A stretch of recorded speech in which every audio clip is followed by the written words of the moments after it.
राधे कृष्णा आप सभी को। सावन मास महात्म्य के अध्याय 14 में हम नागपंचमी व्रत का विधान सुन रहे थे।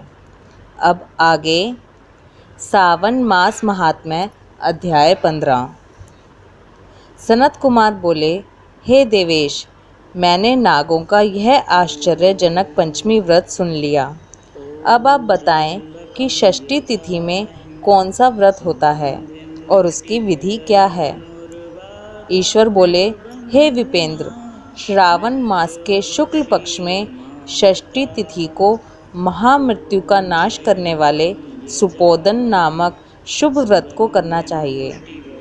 शिवालय में या घर में ही प्रयत्न पूर्वक शिव का पूजन करके सुपोदन का नैवेद्य उन्हें विधि पूर्वक अर्पण करना चाहिए।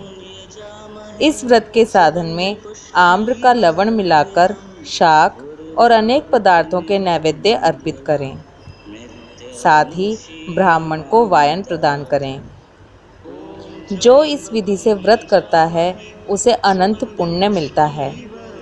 इस प्रकरण में लोग एक प्राचीन कहानी सुनाते हैं जो इस प्रकार से है। प्राचीन समय में रोहित नाम का एक राजा था।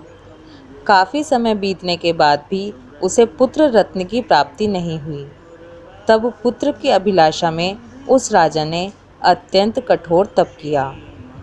ब्रह्मा जी ने राजा से कहा, तुम्हारे प्रारब्ध में पुत्र नहीं है। तब भी पुत्र की लालसा में वह राजा अपनी तपस्या से जरा भी विचलित नहीं हुआ। इसके बाद राजा तपस्या करते करते संकटग्रस्त हो गए। तब ब्रह्मा जी पुनः प्रकट हुए और कहने लगे, मैंने आपको पुत्र वर तो दे दिया है, लेकिन आपका यह पुत्र अल्पायु होगा। तब राजा तथा उनकी पत्नी ने विचार किया कि इससे रानी का बांझपन तो दूर हो जाएगा, संतानहीनता की निंदा नहीं होगी। कुछ समय बीत जाने के बाद ब्रह्मा जी के वरदान से उन्हें पुत्र प्राप्ति हुई। राजा ने विधि पूर्वक उसके जात कर्म आदि सभी संस्कार किए। दक्षिणा नाम वाली उस रानी व राजा ने अपने पुत्र का नाम शिवदत्त रखा। उचित समय आने पर भयभीत चित्त वाले राजा ने पुत्र का यज्ञोपित संस्कार किया, किंतु राजा ने उसकी मृत्यु के भय से उसका विवाह नहीं किया। इसके बाद 16वें साल में उनका पुत्र शिवदत्त मृत्यु को प्राप्त हो गया। तब ब्रह्मचारी की मृत्यु का स्मरण करते हुए राजा को बहुत चिंता होने लगी कि जिन लोगों के कुल में कोई ब्रह्मचारी मर जाए तब उनका कुल खत्म हो जाता है और वह ब्रह्मचारी भी दुर्गति में पड़ जाता है। सनत कुमार बोले, हे देव, हे जगन्नाथ, इसके दोष निवारण का उपाय है या नहीं? यदि उपाय है तो अभी बताएं, जिससे दोष की शांति हो सके। ईश्वर बोले, यदि कोई स्नातक या ब्रह्मचारी मर जाए तो अर्क विधि से उसका विवाह कर देना चाहिए। इसके बाद उन दोनों ब्रह्मचारी तथा आँख को परस्पर संयुक्त कर देना चाहिए। अब अर्क विवाह की विधि कहते हैं, मृतक का गोत्र, नाम आदि लेकर देश काल का उच्चारण करके करने वाला कहे कि मैं मृत ब्रह्मचारी के दोष निवारण हेतु वैसर्गिक व्रत करता हूँ। सर्वप्रथम सुवर्ण से अभ्युदय करके अग्नि स्थापना कर आघार होम करके चारों व्याहृतियों ओम भूः, ओम भुवः, ओम स्वः, ओम महः इससे हवन करना चाहिए। इसके बाद व्रत अनुष्ठान के उत्तम फल के निमित्त व्रतपति अग्नि के संपादनार्थ विश्व देवों के लिए घृत की आहुति डाले। उसके बाद स्विष्ट कृत होम करके अवशिष्ट होम संपन्न करे। पुनः देश काल का उच्चारण करके इस प्रकार बोले, मैं अर्क विवाह करूँगा।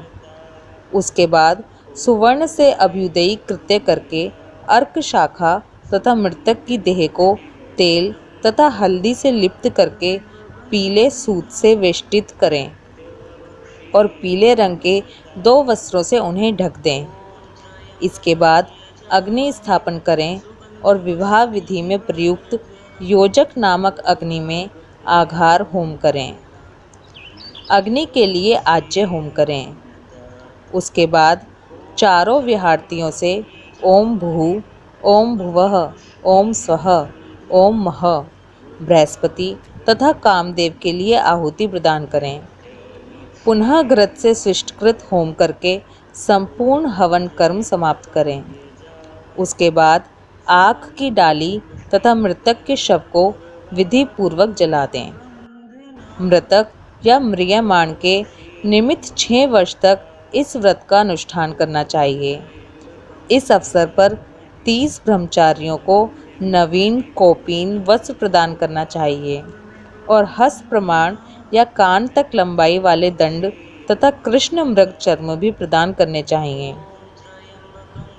उन्हें चरण पादुका, छत्र, माला, गोपीचंदन, प्रवाल मणि की माला तथा अनेक आभूषण समर्पित करने चाहिए।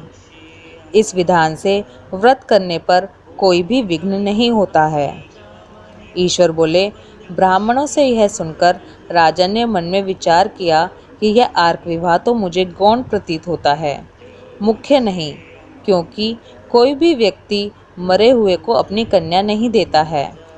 मैं राजा हूँ, अतः मैं उस व्यक्ति को अनेक रत्न तथा धन दूंगा जो कोई भी इसकी वधू के रूप में अपनी कन्या प्रदान करेगा।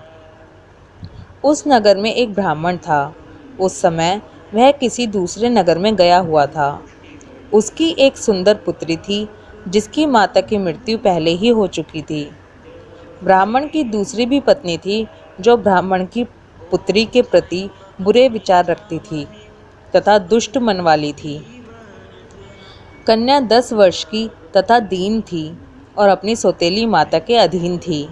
अतः सौतेली माता ने द्वेष तथा अत्यधिक धन के लालच में 1 लाख मुद्रा लेकर उस कन्या को मृतक राजकुमार के लिए दे दिया।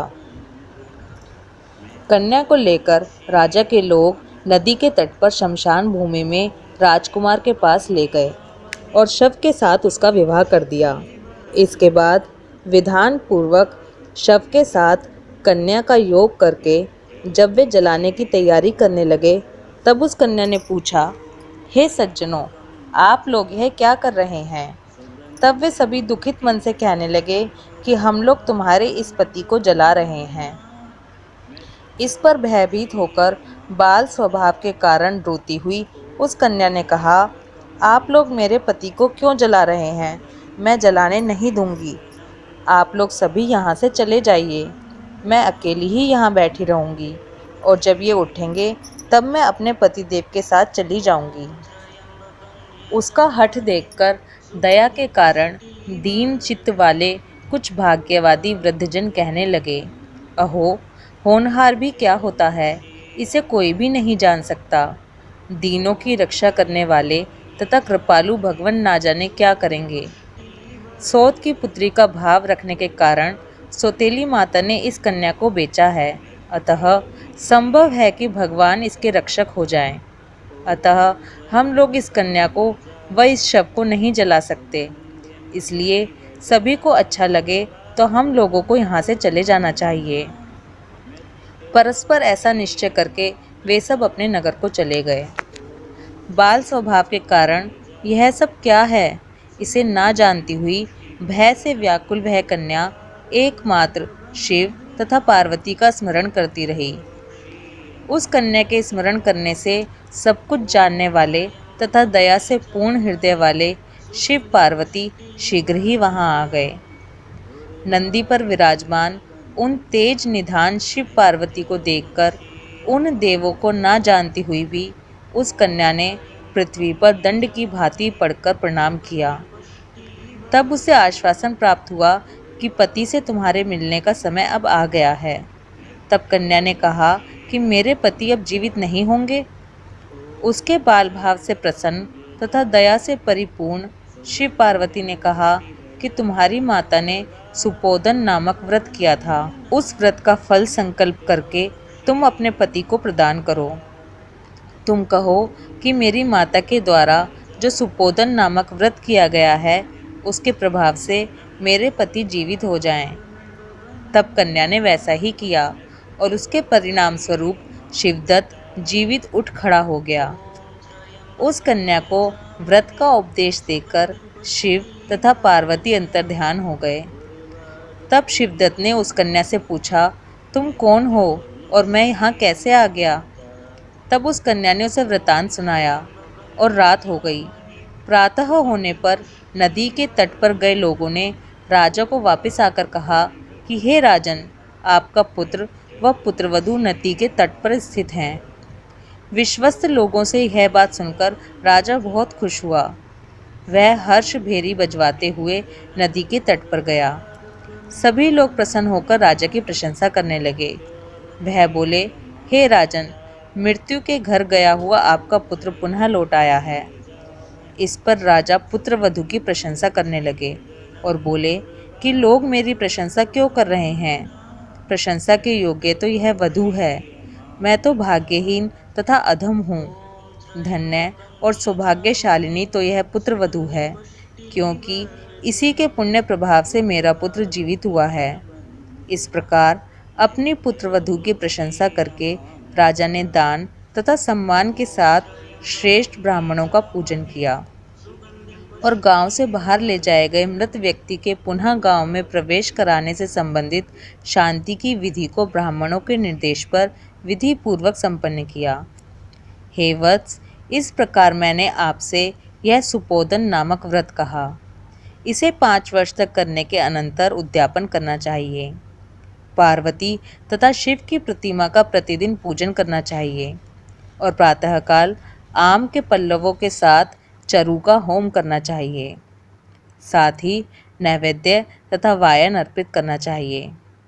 मनुष्य यदि व्रत की बताई गई इस विधि के अनुसार आचरण करे तो वह दीर्घजीवी पुत्र प्राप्त करके मृत्यु के बाद शिवलोक जाता है।